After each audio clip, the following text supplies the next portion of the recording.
আসসালামু আলাইকুম। যারা স্বপ্নের দেশে যাবেন তাদের জন্য আজকের এই ভিডিওটা। স্বপ্নের দেশ আমেরিকা, ইউএসএ।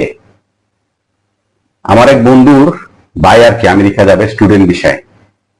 সে স্টুডেন্ট বিষয় খুঁজছে, ফ্রি বিষয় খুঁজছে। সে আমেরিকা যাবেই, আমেরিকা পাঠাবি তার ভাইকে। এখন আমার কাছে কেন আসছে বলতে পারেন, আমি কোন পরিদার সাল, আমার কাছে কেন আসবে? বিষয়টা এরকম না। সে জানে আমি যখন একসাথে রয়েছি, আমার এক ফ্রেন্ড, স্কুল ফ্রেন্ড, সে আমেরিকা থাকে, জামাই করতে প্রায় 16 বছর প্লাস। তার সাথে আমি সবকিছু শেয়ার করি, সে আমার সাথে শেয়ার করে, সে দেখছে। এই কারণে সে আমার কাছে আসছে। এটা হচ্ছে 1 নম্বর পয়েন্ট। 2 নম্বর পয়েন্ট হচ্ছে আমি যে অফিসে, আমি যে ফ্লোরে থাকি, অফিস করি, তার সেম ফ্লোরে মানে সেম ফ্লোরে আরেকটা ফ্ল্যাটে ট্রাভেল এজেন্সির অফিস আছে। তারা দেশের বাইরে লোক পাঠায় এবং স্টুডেন্ট পাঠায়, দুটো অপশন এখানে আছে। তো বিষয়টা যেটা দাঁড়াইছে, তো স্টুডেন্ট ভিসা প্রথম আসছে এখানে। স্টুডেন্ট ভিসার জন্য আমেরিকার প্রসেসিংটা ওরা বলছে দেরি লাগবে, অনেক সময় লাগবে। হ্যাঁ, মানে ওটা ট্যুরিস্ট ভিসা, আমেরিকাতে কোনো লেবার নেয় না। ট্যুরিস্ট বিষয়, ঘুরতে যাবে এরকম বিষয় না। স্টুডেন্ট বিষয় হলে তাড়াতাড়ি হবে, যদি কোনো ভার্সিটি সিলেক্ট করা যায়, এটা হলে সে পারবে। তো সে যেটা দেখাইছে স্কলারশিপ সহ, এক সেমিস্টারে ফ্রি সহ, হ্যাঁ, ভার্সিটি সে যদি যায় আমেরিকা কোনো ইউনিভার্সিটি ভর্তি হয়, তাকে 16 লাখ 15 লাখ থেকে, মানে 14 লাখ 15 লাখ 16 লাখ, মানে 14 লাখ থেকে 16 লাখ টাকার মতো তার প্রথম লাগবে। আমেরিকা তাকে পৌঁছায় দিবে, ভার্সিটি ভর্তি হয়ে যাবে। টাকা খরচ এবং বাকি খরচ যা আছে সেটা তার পরিবার বহন করতে হবে।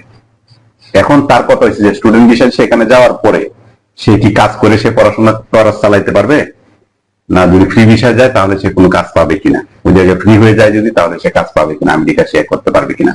ফ্রি হয়ে গেলে সে কিন্তু অবৈধ হয়ে যাবে। স্টুডেন্ট নালে তখন তাকে পুলিশে খুঁজ দেওয়া, তখন দেশে পাঠায় দিবে। তাকে স্টুডেন্ট বিষয় গেলে, স্টুডেন্ট বিষয় ফ্রি হতে গেলে তাকে অবৈধভাবে কাজ করতে হবে। তো সে আমার কাছে আসছে, তাহলে খরচটা কেমন যাবে, ওই দেশে কেমন খরচ যাবে এটার জন্য, আমেরিকাতে করার জন্য। তো সবাই তো আমেরিকা যায়, যারা যায় এরা তো আর আসল কথা বলে না। আমার ছেলে স্টুডেন্ট ফ্রিতে পড়তে যায়, করতে যায়, এই করে সেই করে, কেউ তার সত্য কথা বলে না। এখানে তো মানে আমার চাপা মারার কিছু নাই, করার কিছু নাই। মানে তার কাছে, আমি ফ্রেন্ডের কাছে জিজ্ঞেস করলাম যে বন্ধু যদি সে আসে তাহলে তার কিরকম কস্টিং যাবে, টাকা খাওয়ার খরচ কেমন যাবে, তার কি নিয়ে ফেসিলিটি নিতে হবে। তখন সে যেটা বললো, সে যদি নিউ ইয়র্ক সিটি ছাড়া, নিউ ইয়র্ক সিটিতে যদি একটা সিঙ্গেল রুমের বাড়াইছে, প্রায় $1500 থেকে হইলে $1500 $2000 সে রুম পাবে না। সিঙ্গেল রুম নিউ ইয়র্ক সিটিতে পাওয়া যায়। জ্যাকসন হাইওয়েতে অথবা জামাইকা অথবা আদার যে সিটি গুলো আছে, এইগুলাতে আপনার তাকে আউটসাইডে তার থাকতে হবে। যদি ভিতরে কোনো ভার্সিটিতে ভর্তি হয়, ওই জায়গা থেকে তাকে বাসে আসে ক্লাস করতে হবে। কারণ কি, নিউ ইয়র্ক সিটিতে সে রুম পাবে না। প্রথম একটা কথা, রুম পায় যদি তাহলে $1500 থেকে $2000 তার মান্থলি থাকার খরচ যাবে। আর এটা যদি আপনি যদি জামাইকা অথবা জ্যাকসন হাইওয়েতে ওইদিকে আউটসাইডে কোথাও থাকে, তাহলে $700 থেকে $1000 মধ্যে সে রুম, সিঙ্গেল রুম পাওয়া যায়, সিঙ্গেল বেড সে পাওয়া যাবে, এখানে থাকতে পারবে। টাকা ধরে নেন তাহলে আপনি $1000 তার টাকার জন্য যাবে সিঙ্গেল। খাওয়া খাওয়া যদি নিজে সে ভাগ করে, নিজে যদি ভাগ করে খায়, তাহলে তার $700 থেকে $800 মধ্যে তার 1 মাসের খাবার তার হয়ে যাবে, নিজে ভাগ করে খেলে। আর যদি সে হোটেলে খায় অথবা বাড়িতে থাকে, তার কোনো জিনিস খায়, তাহলে তার $1000 থেকে $1200 তার খাওয়ার খরচ যাবে। এমন একটা ছেলে আমেরিকা বাজার করে ভাগ করে খাইতে পারবে কিনা সেটাও কিন্তু পছন্দ শূন্য। তাকে ধরো তাহলে $1000 তার মিনিমাম $1000 তার লাগবে খাওয়া, তার $2000 এখানে গেল। প্রথম সেমিস্টার, প্রথম যেটা থাকবে, প্রথম যে সেমিস্টারটা সে করবে পারবে, সেকেন্ড সেমিস্টারে যে ভার্সিটি খরচ যেটা রাখবে, মিনিমাম $1500 থেকে $2000 তার খরচ যাবে। তাহলে $1500 যদি হয়ে থাকে সর্বনিম্ন, $2000 যদি টাকা খাওয়া খরচ যায়, তাহলে তার $3500 তার মিনিমাম কষ্ট আছে। এই খরচটা তাকে 1.5 বছর পর্যন্ত, মিনিমাম 1 থেকে 1.5 বছর পর্যন্ত তার ফ্যামিলিকে বহন করতে হবে। নাহলে তার মানবতা জীবন পার করতে হবে, তার ব্রেন মেরে ঘুমাইতে হবে, তার না খায় টাকা লাগবে। মানে সে পাগলের মতো ঘুরে বেড়াবে। আমেরিকাতে এরকম বহুত পাগল আছে, কেউ খোঁজখবর নেওয়ার মতো সুযোগ, আমেরিকাতে কেউ খোঁজখবর নেওয়ার সুযোগ নাই। কারণ কি, আমেরিকাতে এমন কেউ নাই যে সিঙ্গেল একজনে ইনকাম করতে যে 5 জন বসে কাছে, এরকম কিন্তু আমেরিকাতে কোনো রেকর্ড নাই। স্বামী স্ত্রী দুইজনই কাজ করতে হয় এখানে। আপনাকে দুইজনকে আপনার মেনটেন করতে হবে, এটা একটা বিষয়। এখন তার সে যেটা বলছে, সে এরকম ভাবে তার মানে তার চলার অবস্থাটা।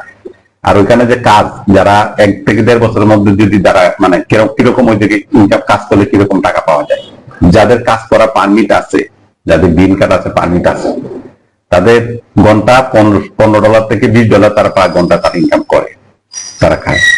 হ্যাঁ, এটা। আর যারা এমনিতে নর্মাল স্টুডেন্ট যায় 1-1.5 বছরের মধ্যে, যারা পারমিট নাই কাজ করা, স্টুডেন্টদের এমনিতে কাজ করতে যায় না, তাদের সুরা কাজ করতে হয়, তাদেরকে কখনো অ্যাকাউন্টে টাকা দেয় না। তারা $10 অথবা $12, সর্বোচ্চ $15 ঘন্টা তারা কাজ করতে পারে। সব সপ্তাহে 3 দিন 6 ঘন্টা করে। এটাতে তো তার মানে $3,500 তার ইনকাম করা সম্ভব না। 3,500 মানে অনেক খরচ, অনেক টাকার ব্যাপার। হ্যাঁ, তার এভাবে তার সম্ভব না। ফ্রি ভিসা যে যাবে তারও একই অবস্থা, তারই করো এরকম। তার যদি অনেক টাকা তার না থাকে, ব্যাংকে না থাকে, ডলার যদি বাড়িতে না নিয়ে যেতে পারে, তাহলে তার ঘুরে চলে আসতে হবে। কারণ তার থাকা খাওয়ার এখানে হেভি কষ্ট, এটা আপনাকে মেনটেন করতে হবে। কারণ উন্নত দেশ, উন্নত খাবার। কারণ আমাদের দেশে যে একটা আনারসের দাম 20 টাকা, সেখানে একটা আনারসের দাম 1700 টাকা। আমাদের দেশে যেখানে কাঁচামরিচের দাম মনে করেন যে এখন ধরেন 300 টাকা, সেখানে কাঁচামরিচের দাম 4,500 টাকা।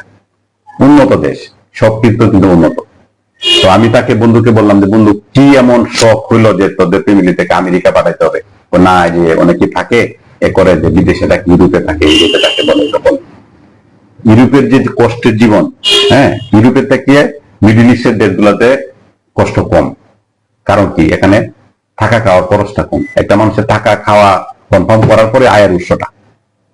আর আমেরিকাতে ইনকাম আছে, আমেরিকাতে ইনকাম আছে যারা পার্মানেন্ট গ্রিন কার্ড পাইছে, যাদের ড্রাইভিং লাইসেন্স আছে, যারা উবার চালায় অথবা রাজমিস্ত্রি কাজ করে। হ্যাঁ, রাজমিস্ত্রি মানে যে কনস্ট্রাকশনে কাজ করে, অথবা কলিফার কাজ করে, মানে দর্জির কাজ করে, অথবা যে এই যে চুল কাটে, যে নাপিতে কাজ করে।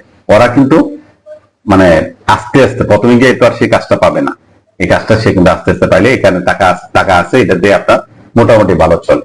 নাহলে কিন্তু আপনি যে চাকরি করবেন, চাকরি করার পরে একজন যদি পরিবারে শুধু পুরুষ লোক চাকরি করে, মহিলা বসে খায়, তাহলে এই সংসার চলবে না। আমেরিকাতে সেই সংসার চালানো সম্ভব না, স্বামী স্ত্রী দুজনে চাকরি করতে হয়। ঠিক আছে? তো তাকে আমি বললাম যে এমন কি তোর শখ হলে, এমন কি মানে হইলো তোর, এমন কি বিষয়টা,